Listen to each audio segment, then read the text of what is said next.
Bom dia, bom dia, bom dia aí meus alunos queridos da nossa turma aqui de literatura.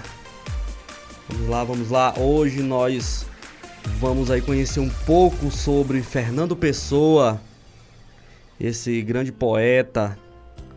Nós vamos iniciar aqui fazendo uma breve explanação sobre quem era o Fernando Pessoa, né? Essas pessoas fictícias que ele criava, esses autores fictícios que ele criava. Vamos lá, né? Ao ler Fernando Pessoa, você rapidamente precisa associá-lo com a ideia de que o autor ele se empenhava em escrever sobre temas tradicionais lá de Portugal, né? Porém, com elementos textuais que chocavam principalmente a sociedade conservadora portuguesa da época. Vocês já perceberam, né, que aqui no nosso mundo da literatura, esses autores, esses poetas, eles sempre têm a intenção de chocar a sua sociedade. Além disso, Fernando Pessoa também era conhecido, muito conhecido, pelo seu lirismo saudosista, descrevendo em suas obras tempos passados gloriosos, explorando, né, suas próprias reflexões internas, o eu profundo, a solidão, o tédio e suas inquietações. Fernando Pessoa, vou falar aqui um pouquinho do seu nascimento, da sua trajetória. Ele nasceu, minha gente, no dia 13 de junho de 1888, às 3h20 da tarde, no Largo de São Carlos, em frente à Ópera de Lisboa, que era o antigo Teatro São Carlos, freguesia dos Mártires. Ele é de família da pequena aristocracia, lá pelos lados paterno e materno. O pai dele se chamava Joaquim de Seabra Pessoa, era natural de Lisboa, era funcionário público do Ministério da Justiça e crítico social do Diário da Notícia. A mãe, Dona Maria Madalena Pinheiro Nogueira Pessoa, era natural de Açores, é uma ilhazinha lá em Portugal. Viviam com eles a avó Dionísia, que ela era doente mental. O poeta, pelo lado paterno, tem suas raízes familiares no Conselho de Arouca, nas freguesias, né, do denominado Fundo do Conselho de Arouca. Vocês veem que a família do Fernando Pessoa é ligada aí a essa questão da escrita, né, de estar ligado, esse negócio do jornalismo, das crônicas. A escolha do nome homenageia Santo Antônio. A infância, né, do Fernando Pessoa e sua adolescência foram marcadas por fatos que influenciaram posteriormente. Às 5 horas da manhã do dia 13 de julho de 1893, o pai de Fernando Pessoa morre com 43 anos de idade, vítima de tuberculose. Vocês já sabem, né? Os outros professores de vocês aí já informaram vocês que a maioria do povo dessa época morria de tuberculose. A morte foi anunciada no Diário de Notícias do dia, por conta dele também fazer parte desse meio jornalístico. Fernando tinha apenas 5 anos de idade quando isso aconteceu, né? O irmão dele, Jorge, viria a falecer no ano seguinte, sem completar um ano, no dia 2 de janeiro de 1894. A mãe vê-se obrigada a leiloar parte da mobília e muda-se para uma casa mais modesta, no 3º andar da rua de São Marçal. Foi também nesse período que surgiu Chevalier de Paz, facto relatado pelo próprio Adolfo Casais Monteiro, numa carta de 1935, que ele fala exatamente sobre a origem dos heterônimos. Ainda no mesmo ano, escreve o primeiro poema, um verso curto com a infantil epígrafe de A Minha Querida Mama. Em outubro de 1894, o comandante João Miguel Rosa apaixona-se por Maria Madalena ao vê-la dentro de um americano, numa rua de Lisboa, comentando para um amigo: "Vês aquela loira? Se não quiser, não me caso com ela." Em breve lhe fazia a corte e se tornavam noivos. Lhe fazia a corte, ela é assediada na nossa linguagem de hoje, né, dá em cima, destacando o noivo como cônsul português em Durban, África do Sul. Casam-se por procuração em dia 30 de dezembro de 1895, na igreja de São Mamed, em Lisboa. Considerado um dos principais nomes da literatura mundial e em especial literatura portuguesa, Fernando Pessoa, ele foi um escritor, né, poeta, redator e tradutor. As obras do português contêm características diferenciadas e inovadoras para a época, como o uso do recurso da heteronímia, né, característica que o torna um artista múltiplo, como veremos a seguir durante toda a nossa aula. Por sua genialidade, né, e obra ímpar, Fernando Pessoa é um dos autores mais abordados em vestibulares do Enem. É bom vocês já irem observando, já irem lendo aí um pouco mais sobre Fernando Pessoa, porque vocês vão fazer Enem e vai cair, pode ter certeza que pode cair muita coisa sobre Fernando Pessoa. O artista passou grande parte da sua infância em Durban, né? Como eu já falei para vocês, colônia britânica, situada na África do Sul, onde seu padrasto era cônsul português. O pai do escritor morreu já falei para vocês que morreu de tuberculose, né? Quando ele tinha 5 anos de idade. E conforme estudos, né, na adolescência, Fernando Pessoa era um rapaz muito tímido, mas muito inteligente, e era um bom aluno e dono de uma grande imaginação. Ele começou a escrever poemas ainda criança. Seu primeiro texto data de 1895, quando ele tinha 7 anos. Fernando Pessoa chegou a ingressar no curso de letras em Lisboa, porém, após 2 anos, ele abandonou. Ele preferia estudar por conta própria na Biblioteca Nacional, lia livros em inglês e português. Ainda jovem, com cerca de 22 anos, Fernando Pessoa já escrevia em português, inglês e francês, produzia obras em prosa e poesia. Também começou a atuar como crítico literário e redator em revistas, chegando a dirigir algumas delas. Além de escrever livros, Pessoa redigiu ensaios, peças de teatro, novelas, críticas literárias, entre outros. Cara bem eclético. Dedicou-se também à astrologia e à publicidade. Por ter morado na África do Sul, dominava o inglês. Assim, ele sempre trabalhou com tradução, né? Traduziu a obra O Corvo e uma das principais do estadunidense Edgar Allan Poe. Em 1920, Pessoa passou a morar com a mãe, a meia-irmã e os 2 meio-irmãos na rua Coelho Rocha, onde hoje é a Casa Fernando Pessoa, em Portugal.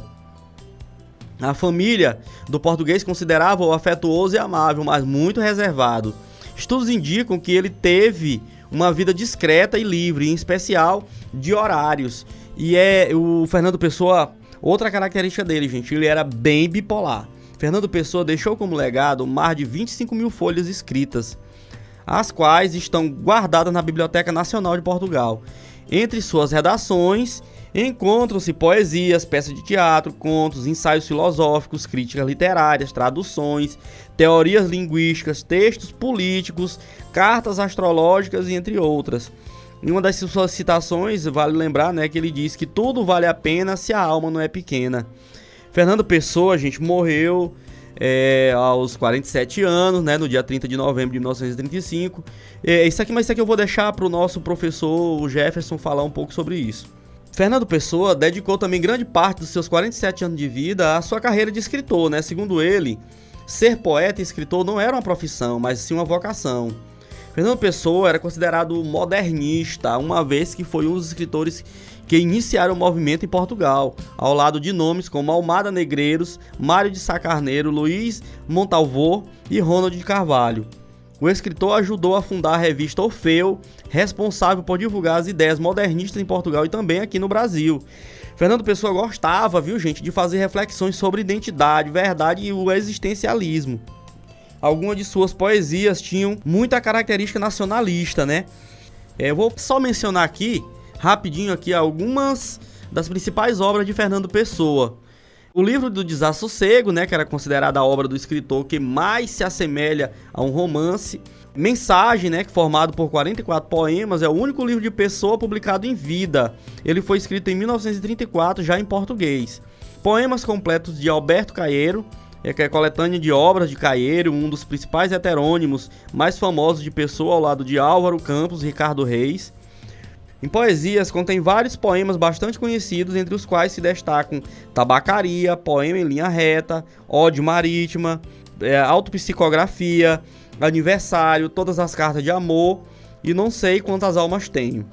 Então eu vou passar aqui, gente, para os nossos colegas, vocês vão ter hoje a companhia de mais 2 professores aqui com vocês, professora Tamires e professor Jefferson. Valeu aí, galera. Já eu retorno para dizer qual vai ser a nossa atividade de hoje, tá bom? Juventude de Fernando Pessoa. A 20 de janeiro de 1896, mãe e filho, acompanhados por um tio, Manuel Galdino da Cunha, partem rumo à Madeira e a 31 para Durban. Faz a instrução primária na escola de freiras irlandesas da West Street, onde fez a primeira comunhão e percorre em 2 anos o equivalente a 4. Em 1899, ingressa no Liceu de Durban, onde permanecera durante 3 anos e será um dos primeiros alunos da turma. No mesmo ano, cria o pseudônimo Alexander Serge, através do qual envia cartas a si mesmo. No ano de 1901, é aprovado com distinção no primeiro exame Cape School High Examination e escreve os primeiros poemas em inglês. Na mesma altura morre sua irmã, Madalena Henriqueta, de 2 anos. Em 1901, parte com a família para Portugal para um ano de férias. No navio em que viajavam, vem o corpo da irmã. Em Lisboa, mora com a família em Pedrouços e depois na Avenida Dom Carlos I. Na capital portuguesa, nasce João Maria, 4º filho do 2º casamento da mãe de Pessoa. Viaja com a sua família à Ilha Terceira, nos Açores, onde vive a família materna. Deslocam-se também a Tavira para visitar os parentes paternos. Nessa época, escreve o poema Quando Ela Passa. Tendo de dividir a atenção da mãe com os 4 filhos do casamento e com o padrasto, Pessoa isola-se, o que lhe propicia momentos de reflexão. Tendo recebido uma educação britânica que lhe proporcionou um profundo contato com a língua inglesa, os seus primeiros textos e estudos foram em inglês. Mantém contato com a literatura inglesa através de autores como Shakespeare, Edgar Allan, John Milton, Lord Byron, Alfred Tennyson, entre outros. O inglês teve grande destaque na sua vida, trabalhando com o idioma quando mais tarde se tornou correspondente comercial em Lisboa, além de utilizar em alguns dos seus textos e traduzir trabalhos de poetas ingleses como O Corvo e Annabel Lee, de Edgar Allan. Com exceção de Mensagem, os únicos livros publicados em vida são os das coletâneas dos seus poemas ingleses, Antinas e 35 Sonnets e English Poems, editados em Lisboa em 1918 e 1921. Fernando Pessoa permanece em Lisboa enquanto todos seus familiares, mãe, padrasto, irmãos, que vieram com ele, regressam a Durban. Volta sozinho para a África no vapor Rezog. Matricula-se na Durban Commercial School, escola comercial de ensino noturno, enquanto de dia estuda as disciplinas humanísticas para entrar na universidade.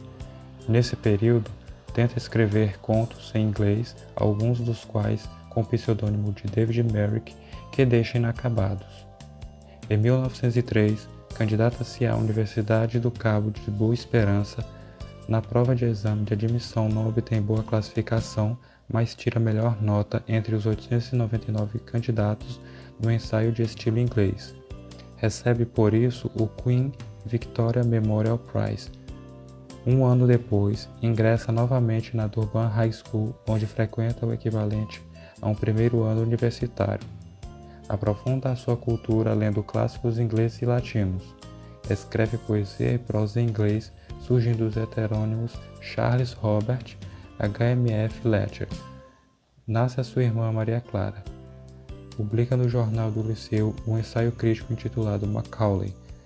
Por fim, encerra seus bem-sucedidos estudos na África do Sul com Intermediate Examination in Arts na universidade, obtendo uma boa classificação.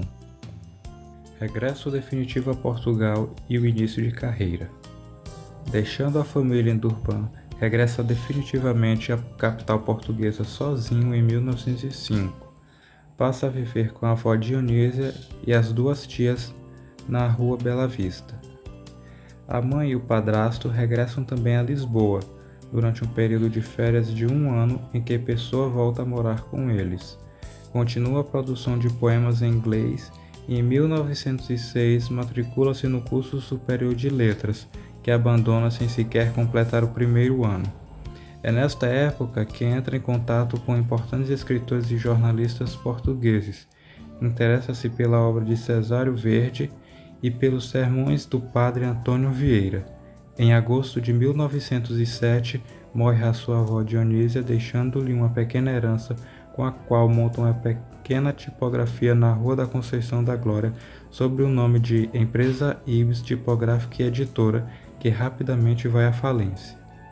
A partir de 1908, aluga o seu primeiro quarto no Largo do Carmo. Dedica-se à tradução de correspondência comercial. Nessa atividade, trabalha a vida toda, tendo uma modesta vida pública.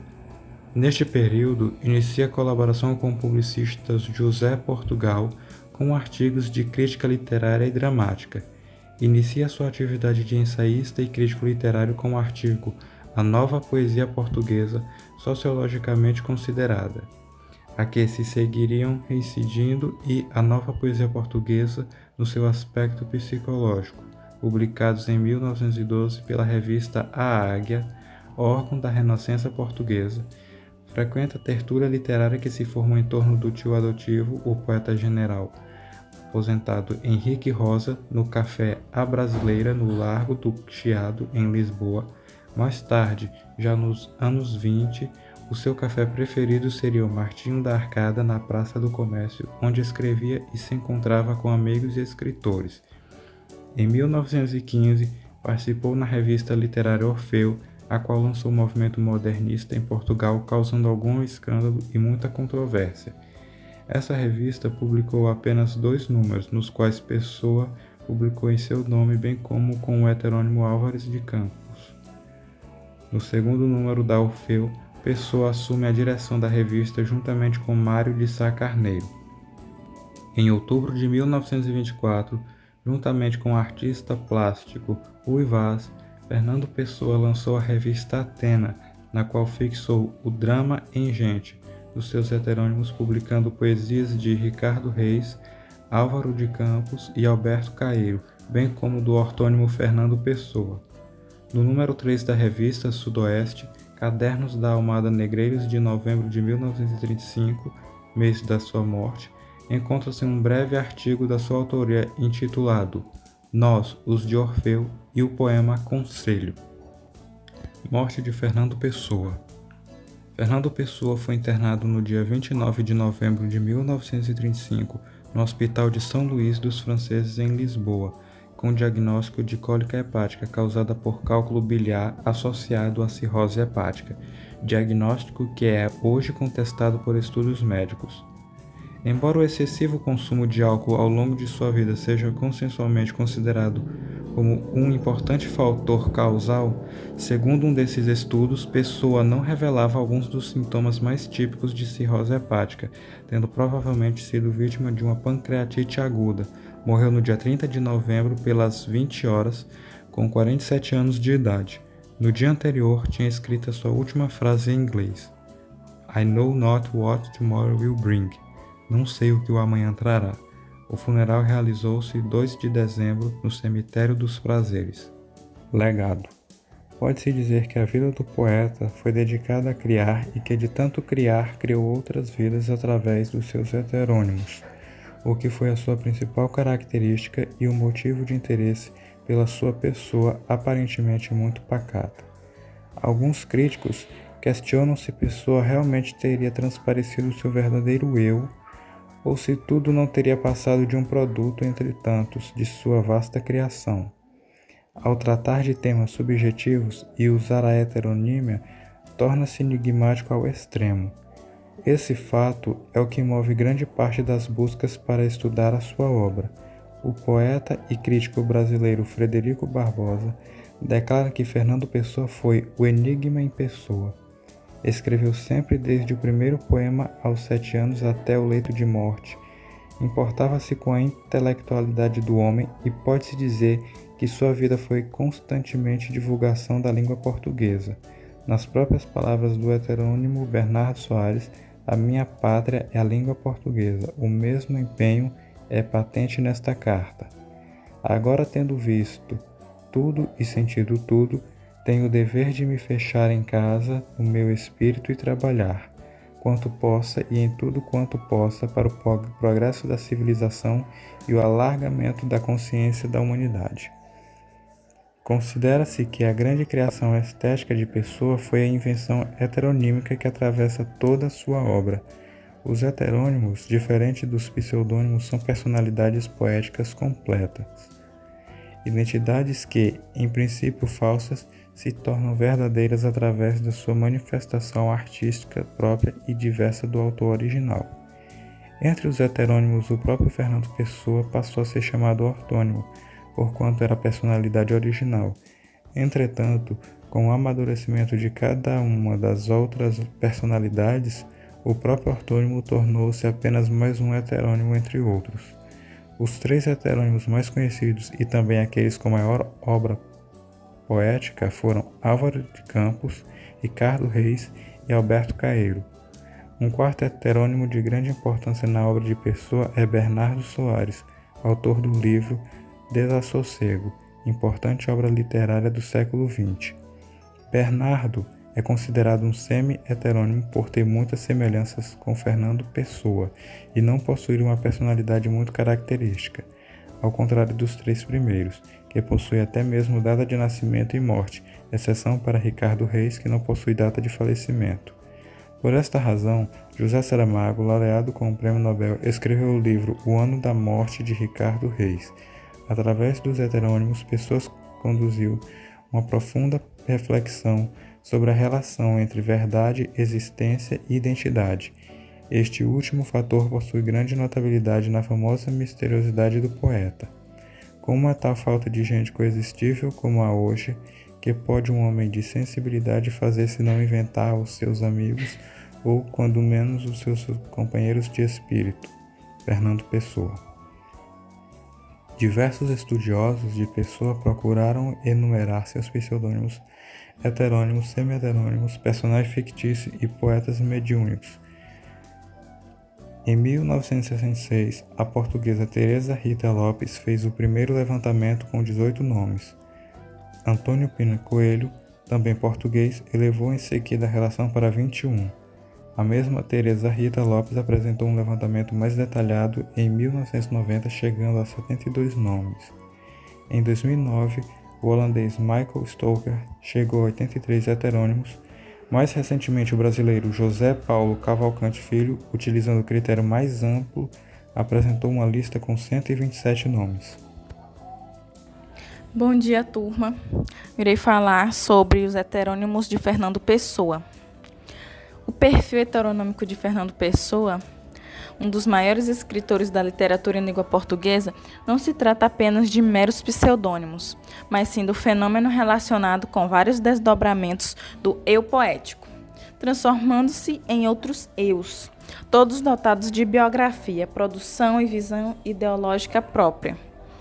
Por se tratar de uma tendência marcante e inovadora, o poeta fez questão de tornar públicos os movimentos pelos quais adotou tal personalidade, como bem nos revela os trechos transcritos na carta endereçada a seu amigo e crítico literário Adolfo Casais Monteiro, datada de 13 de janeiro de 1935, na qual ressalta: Passo agora a responder a sua pergunta sobre a gênese dos meus heterônimos. Vou ver se consigo responder-lhe completamente. Começo pela parte psiquiátrica.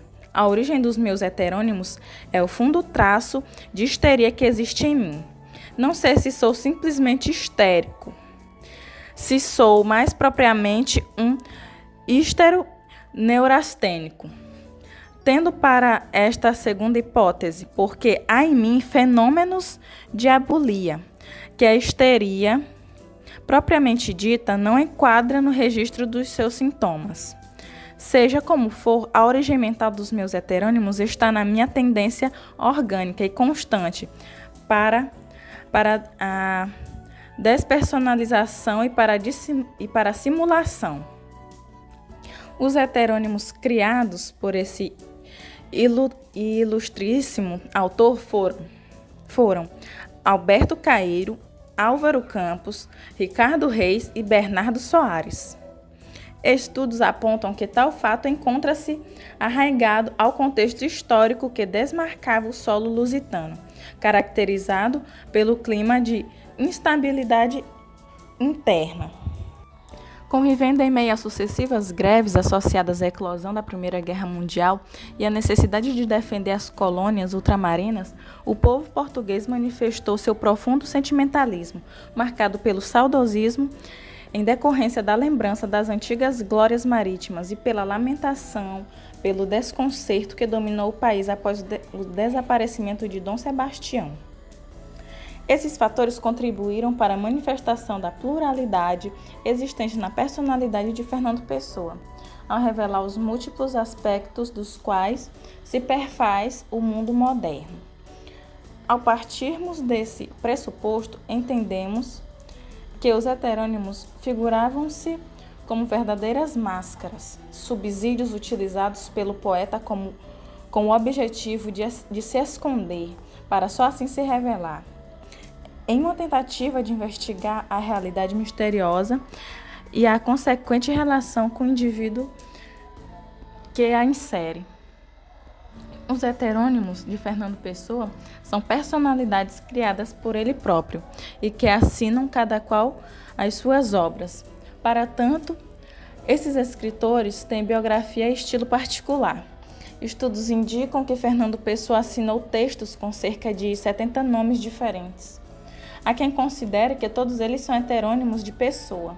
Outros afirmam que os considerados por muitos os seus principais heterônimos resumem os que realmente são heterônimos de Fernando Pessoa. Apenas 3. Bernardo de Campos é considerado um semi-heterônimo de Pessoa, isso porque essa personalidade apresenta características muito semelhantes às de Fernando Pessoa, sendo muitas vezes confundido com o próprio escritor.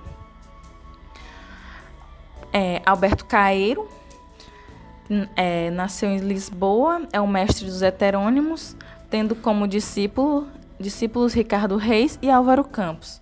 Passou a sua vida no campo e ficou órfão de pai e mãe muito cedo, passando a viver com uma tia-avó. Morreu de tuberculose.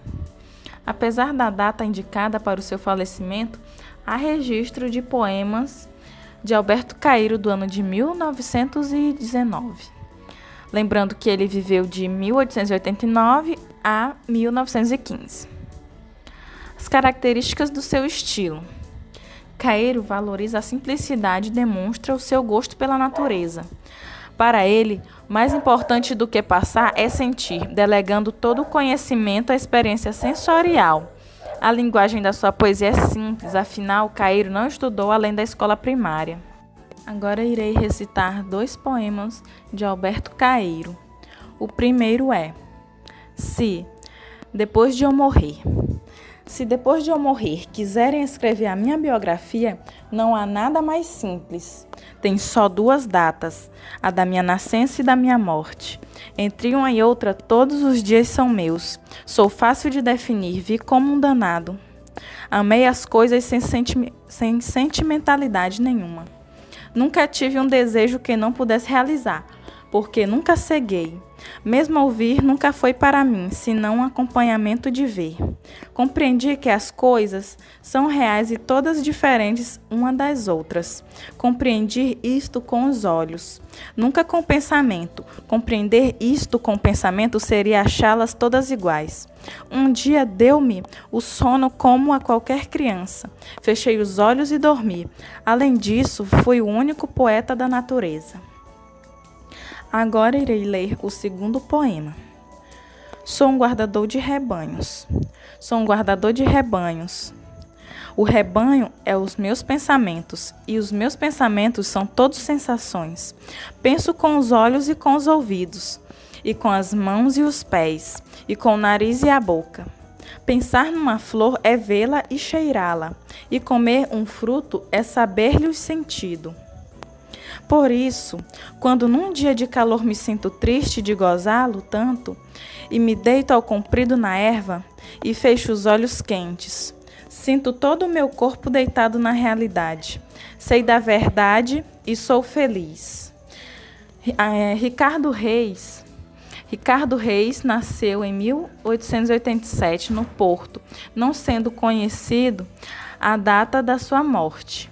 Estudou medicina e antes em colégio de jesuítas. Foi viver no Brasil em 1919, após a instauração da República em Portugal, 1910, porque era monarquista. Agora, as características do estilo de Ricardo Reis. Tal como Caeiro valoriza a simplicidade, Ricardo Reis gosta do que é simples, mas num sentido de oposição ao que é moderno. Tradicional, para ele, a modernidade é uma mostra de decadência.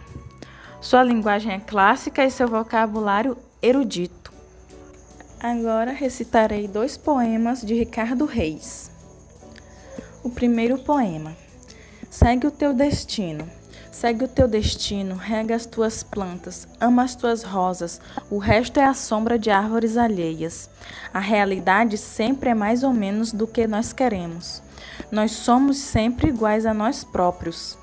Suave é viver só, grande e nobre, é sempre viver simplesmente. Deixa a dor nas aras, como ex-voto aos deuses. Vê de longe a vida, nunca interrogues, ela nada pode dizer-te, a resposta está além dos deuses. Mas serenamente imita o Olimpo no teu coração. Os deuses são deuses, porque não se pensam. O segundo poema agora. Para ser grande, ser inteiro. Para ser grande, ser inteiro, nada. Teu exagero o exclui. Se todo em cada coisa, põe quanto és, no mínimo que fazes. Assim em cada lago, a tua toda brilha, porque alta vive. Álvaro de Campos. Álvaro de Campos nasceu em Tavira, Portugal, no ano de 1890. A data do seu falecimento não é conhecida. Formado em engenharia na Escócia, não exerceu a profissão. Agora vou falar um pouco sobre as características de seu estilo. Álvaro de Campos valoriza a modernidade e é um pessimista, pois apesar do gosto pelo progresso, o tempo presente o angustia. Seu estilo pode ser definido em 3 fases: decadentista, progressista e pessimista. Agora recitarei 2 poemas de Álvaro de Campos. Primeiro poema. O dia deu em chuvoso. O dia deu em chuvoso. A manhã, contudo, estava bastante azul. O dia deu em chuvoso. Desde manhã eu estava um pouco triste. Antecipação? Tristeza? Coisa nenhuma? Não sei. Já ao acordar estava triste. O dia deu em chuvoso. Bem sei. A penumbra da chuva é elegante. Bem sei. O sol oprime por ser tão ordinário, um elegante. Bem sei, ser suscetível às mudanças de luz, não elegante. Mas quem disse ao sol ou aos outros que eu quero ser elegante? Dê-me o céu azul e o sol visível. Névoa, chuvas, escuros, isso tenho em mim. Hoje quero só sossego. Até amaria o lar, desde que eu não tivesse. Chego a ter sono de vontade de ter sossego. Não exageremos. Tenho efetivamente sono, sem explicação. O dia deu em chuvoso. Carinhos, afetos, são memórias. É preciso ser-se criança para os ter. Minha madrugada perdida, meu céu azul verdadeiro. O dia deu em chuvoso. Boca bonita da filha do caseiro. Polpa de fruta de um coração por comer. Quando foi isso? Não sei. No azul da manhã, o dia deu em chuvoso. Agora o segundo poema. O que há em mim é sobretudo cansaço. O que há em mim é sobretudo cansaço. Não disto nem daquilo, nem sequer de tudo ou de nada. Cansaço a si mesmo, ele mesmo, cansaço.